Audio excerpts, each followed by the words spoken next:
رمضان الذي أنزل فيه القرآن هدى للناس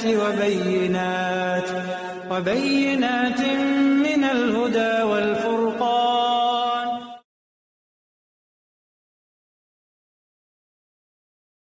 نحمده ونصلي على رسوله الكريم اما بعد فاعوذ بالله من الشيطان الرجيم. بسم الله الرحمن الرحيم. رب اشرح لي صدري ويسر لي امري واحلل عقدة من لساني يفقهوا قولي. السلام علیکم ورحمۃ اللہ وبرکاتہ. ناظرین، پروگرام شہر رمضان کے سلسلے میں آپ کی خدمت میں حاضر ہوں. گزشتہ پروگرام میں ہم نے بات کی تھی آخری عشرے پر اور اس کی خاص عبادت یعنی اعتکاف کے موضوع پر. آخری عشرے کی ایک اور خاص خصوصیت یہ ہے کہ اس میں ایک ایسی رات ہے جو 1000 مہینوں سے زیادہ بہتر ہے. یعنی اس رات کا عمل 1000 مہینوں کی عبادت سے زیادہ بہترین عمل ہے.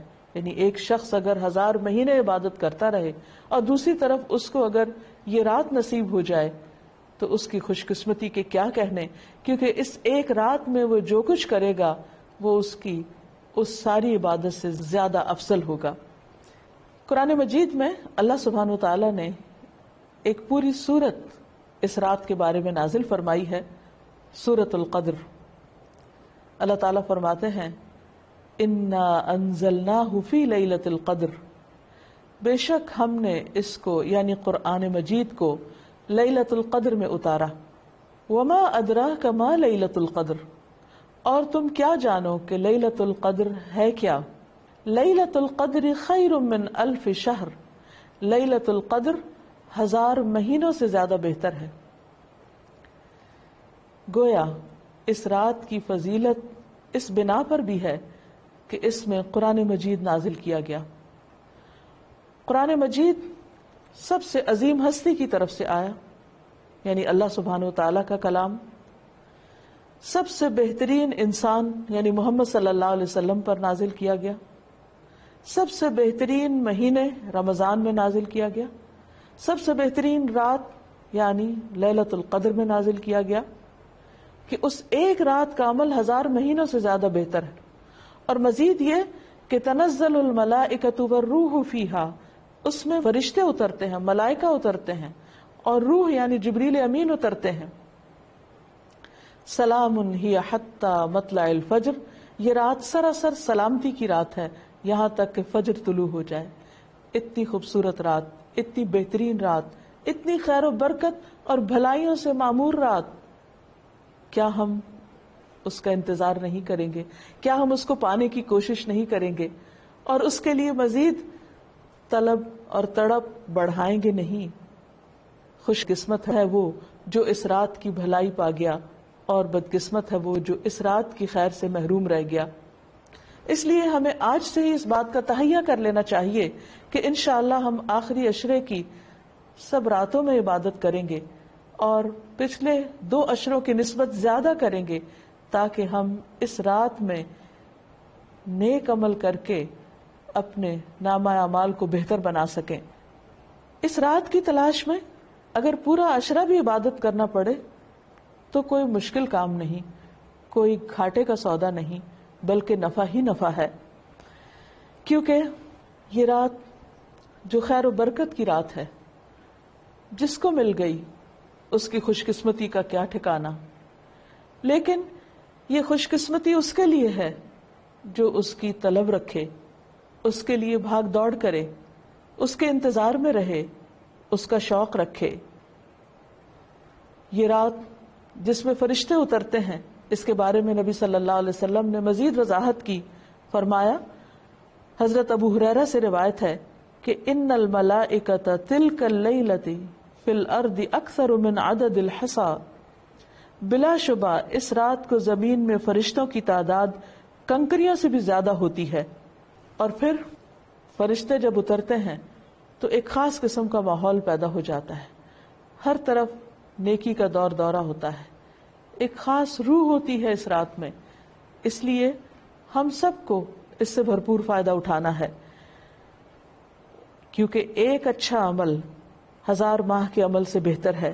حضرت انس سے روایت ہے کہ رمضان آیا تو رسول اللہ صلی اللہ علیہ وسلم نے فرمایا ان هذا الشهر قد حضركم وفيه ليلة خير من 1000 شهر من حرمها فقد حرم الخير كله ولا يحرم خيرها الا محروم، کہ لوگو یہ مہینہ جو تم پر آیا ہے اس میں ایک ایسی رات ہے جو 1000 مہینوں سے بہتر ہے، جو شخص اس سے محروم رہا وہ ہر بھلائی سے محروم رہا۔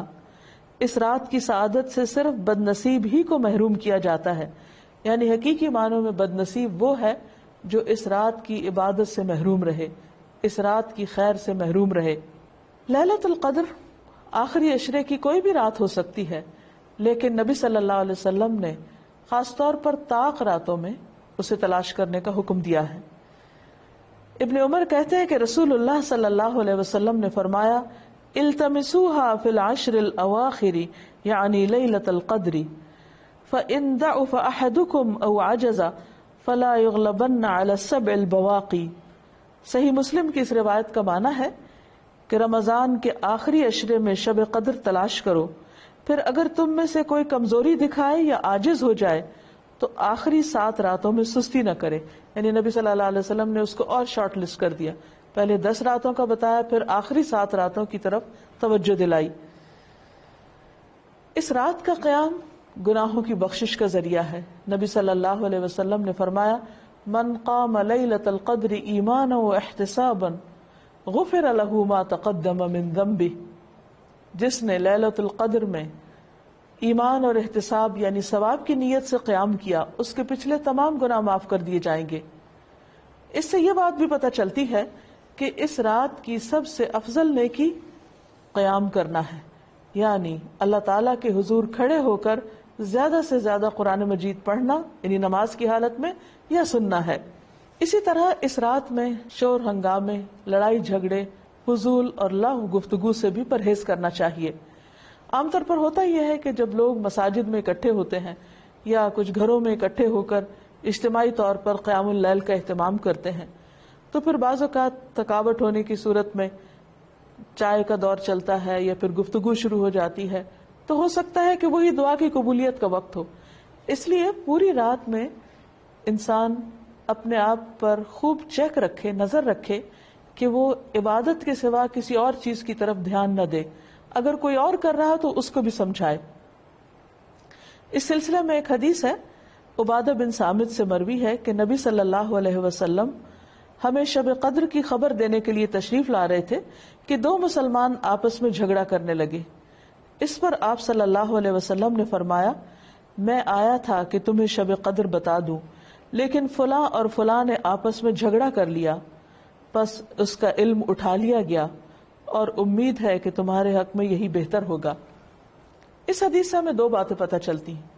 ایک تو یہ کہ مسلمانوں کا باہم لڑائی جھگڑا فتنہ فساد ان کو بہت سی خیر سے محروم کر دیتا ہے۔ ایک اور حدیث کے مطابق فساد اور باہمی تعلقات کی خرابی دین کو مونڈ دینے والی ہے، یعنی دین کا صفایا کر دیتی ہے۔ وہاں کوئی ایمان اور تقوی اور خیر بھلائی باقی نہیں رہتی جہاں لوگوں کے درمیان باہم تعلقات اچھے نہیں ہوتے۔ اور یہاں ہم دیکھتے ہیں کہ نبی صلی اللہ علیہ وسلم اسپیسیفکلی یہ بتانے کے لیے آئے کہ کون سی رات لیلۃ القدر ہوگی تاکہ لوگ اس میں پوری طرح عبادت کر سکیں، لیکن لڑائی جھگڑے کی وجہ سے وہ علم آپ سے اٹھا لیا گیا۔ لیکن آپ نے یہ فرمایا کہ اسی میں بھلائی ہوگی۔ اس سے ہمیں ایک اور بات بھی پتہ چلتی، اور وہ یہ کہ نبی صلی اللہ علیہ وسلم انتہا درجے کی مثبت سوچ رکھتے تھے۔ وہ ہر اس موقع پر جہاں کوئی شخص پریشان ہو کر کام چھوڑ سکتا ہے یا ڈپریشن میں جا سکتا ہے، آپ اس موقع پر بھی ہمیشہ یہی بتاتے کہ اس میں بھی بھلائی ہے، اس میں بھی خیر ہے۔ اور ہم اگر غور کریں تو خیر نظر بھی آتی ہے۔ وہ یہ کہ اگر ہمیں یہ پتا ہوتا کہ فلاں ایک رات لیلۃ القدر ہے، مثلا بعض لوگ جیسے کہتے ہیں 27ویں کی رات یا کوئی اور رات، تو پھر ہم صرف عبادت اسی رات میں کرتے۔ اب چونکہ پتہ نہیں کہ کون سی رات ہے، تو اس ایک رات کو تلاش کرنے کے لیے ہم اور بھی بہت سی راتوں میں عبادت کر لیتے ہیں، جو یقینی طور پر ثواب اور اجر کا کام ہے۔ لیلۃ القدر اگرچہ یہ نہیں پتہ چلتا کہ کون سی رات ہے، لیکن اس کی کچھ علامات ہمیں بتائی گئی ہیں۔ وہ علامات کیا ہیں؟ احادیث کی روشنی میں دیکھیے، نبی صلی اللہ علیہ وسلم نے فرمایا شب قدر کی صبح کو سورج کے بلند ہونے تک اس کی شعاع نہیں ہوتی، وہ ایسے ہوتا ہے جیسے تھالی، یعنی سورج نظر تو آتا ہے لیکن اس کی شعاعیں نہیں نظر آتی، یعنی سورج کا رنگ ایک طرح سے مختلف ہوتا ہے۔ ایک اور روایت میں آتا ہے، حضرت ابو ہریرہ سے روایت ہے کہ ہم نے رسول اللہ صلی اللہ علیہ وسلم کے پاس شب قدر کا ذکر کیا تو آپ نے فرمایا تم میں سے کون اسے یاد رکھتا ہے؟ اس میں جب چاند نکلتا ہے تو ایسا ہوتا ہے جیسے بڑے تھال کا کنارہ، یعنی اس کو بھی آپ نے تھال سے تشبیہ دی، لیکن کنارہ اس لیے کہ آخری راتوں میں چاند پورا نہیں رہتا، ایک کنارے کی طرح رہ جاتا ہے۔ اسی طرح ابن عباس سے مروی ہے کہ رسول اللہ صلی اللہ علیہ وسلم نے فرمایا شب قدر آسان اور معتدل رات ہے جس میں نہ گرمی ہوتی ہے اور نہ سردی۔ اس صبح کا سورج اس طرح طلوع ہوتا ہے کہ اس کی سرخی مدھم ہوتی ہے، یعنی سورج کی ایک نشانی بتائی گئی، لیکن ظاہر ہے کہ وہ تو جب رات گزر جاتی ہے پھر ہی نظر آتا ہے، اس لیے اس پر نہیں رہنا چاہیے کہ فلاں رات تھی یا فلاں رات تھی، توجہ اس پہ رہنی چاہیے کہ ہمیں ہر رات سے کس طرح فائدہ اٹھانا ہے۔ ایک اور روایت میں آتا ہے، حضرت زر سے روایت ہے، انہوں نے کہا کہ میں نے ابی ابن کعب کو یہ فرماتے ہوئے سنا، ان سے کہا گیا کہ حضرت عبداللہ بن مسعود فرماتے ہیں کہ جو آدمی سارا سال قیام کرے وہ لیلۃ القدر کو پہنچ گیا۔ حضرت ابی فرمانے لگے کہ اللہ کی قسم جس کے سوا کوئی معبود نہیں، وہ شب قدر رمضان میں ہے۔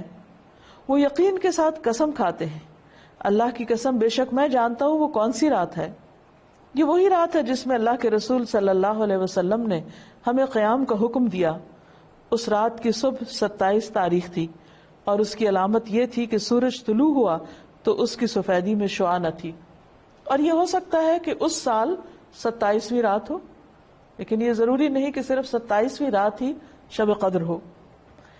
ام المومنین حضرت عائشہ کہتی ہیں کہ میں نے پوچھا اے اللہ کے رسول صلی اللہ علیہ وسلم، اگر میں شب قدر پالوں تو اس میں کیا کہوں، یعنی کون سی خاص دعا مانگوں؟ آپ نے فرمایا کہو اللہم انک عفو کریم تحب العفو فاعف عنی، اے اللہ تو معاف کرنے والا ہے، کرم فرمانے والا ہے، معاف کرنے کو پسند کرتا ہے، پس تو مجھے معاف کر دے۔ اس سے یہ پتہ چلتا ہے کہ اس رات بھی زیادہ سے زیادہ اللہ سبحانہ وتعالی سے بخشش کی دعا کرنی چاہیے، معافی اور درگزر کی دعا کرنی چاہیے۔ اس کے علاوہ انسان قرآن مجید کی تلاوت کر سکتا ہے، اگر خواتین نماز نہ پڑھ سکیں تو ذکر اذکار کر سکتی ہیں، تسبیحات کر سکتی ہیں، اپنی غلطیوں کی معافی مانگ سکتے ہیں ہم سب، کیونکہ اللہ تعالیٰ بندے کی توبہ سے خوش ہوتے ہیں۔ ایک حدیث میں آتا ہے کہ نبی صلی اللہ علیہ وسلم نے فرمایا ایک آدمی گناہ کرتا ہے پھر کہتا ہے کہ اللہ میرا گناہ معاف کر دے، تو اللہ تعالیٰ فرماتا ہے کہ میرے بندے نے گناہ کا کام کیا اور اسے علم ہے کہ اس کا کوئی رب بھی ہے جو گناہوں کو معاف فرماتا ہے اور ان پر مواخذہ کرتا ہے، میں نے اپنے بندے کو معاف کر دیا۔ یعنی اللہ تعالیٰ اس بات سے خوش ہوتے ہیں کہ بندہ اللہ تعالیٰ سے معافی کی دعا مانگے۔ پھر اللہ تعالیٰ بخشش کا وعدہ بھی کرتے ہیں۔ رسول اللہ صلی اللہ علیہ وسلم نے فرمایا کہ شیطان نے اللہ عز و جل سے کہا مجھے تیری عزت اور جلال کی قسم، میں تیرے بندوں کو اس وقت تک گمراہ کرتا رہوں گا جب تک ان کے جسم میں روح رہے گی، یعنی جب تک وہ فوت نہیں ہو جاتے۔ اور اللہ تعالیٰ نے فرمایا مجھے اپنی عزت اور جلال کی قسم، جب تک وہ مجھ سے معافی مانگتے رہیں گے میں بھی انہیں معاف کرتا رہوں گا۔ یعنی اللہ تعالیٰ کو معاف کرنا پسند ہے، اس لیے خصوصی طور پر لیلۃ القدر میں اپنے گناہوں کی معافی مانگنی چاہیے، کیونکہ اس میں قبولیت کی گھڑیاں ہوتی ہیں۔ اور استغفار کا فائدہ یہ بھی ہے کہ انسان عذاب سے محفوظ رہتا ہے۔ قرآن مجید میں آتا ہے کہ اللہ تعالیٰ ان کو عذاب نہیں دیں گے جب تک وہ استغفار کرتے رہیں گے۔ کوئی بھی انسان یا قوم اپنی کوتاہیوں، غفلتوں، گناہوں کی وجہ سے اللہ تعالیٰ کو ناراض کر دیتی ہے، لیکن اللہ تعالیٰ رب الرحیم ہے، غفور الرحیم ہے، وہ اپنے بندوں کو معاف کر دیتے ہیں. لہٰذا اس موقع پر ہمیں انفرادی توبہ کے علاوہ اجتماعی توبہ بھی کرنی چاہیے. قرآن مجید میں اللہ تعالیٰ فرماتے ہیں وَتُوبُوا إِلَى اللَّهِ جَمِيعًا أَيُّهَا الْمُؤْمِنُونَ، اے مومنو سب مل کر اللہ سے توبہ کرو. اللہ تعالیٰ معاف فرمانے والا ہے، خواہ انسان کے گناہ آسمان کی بلندیوں تک ہی کیوں نہ پہنچ جائے. اور آپ صلی اللہ علیہ وسلم نے یہ بھی فرمایا کہ جو آدمی یہ بات پسند کرتا ہے کہ اس کا اعمال نامہ اسے خوش کر دے تو وہ کثرت سے استغفار کیا کرے.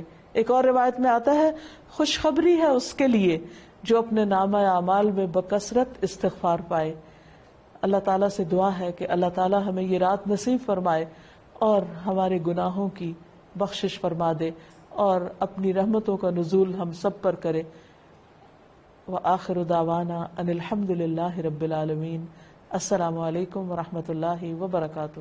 شهر رمضان الذي أنزل فيه القرآن هدى للناس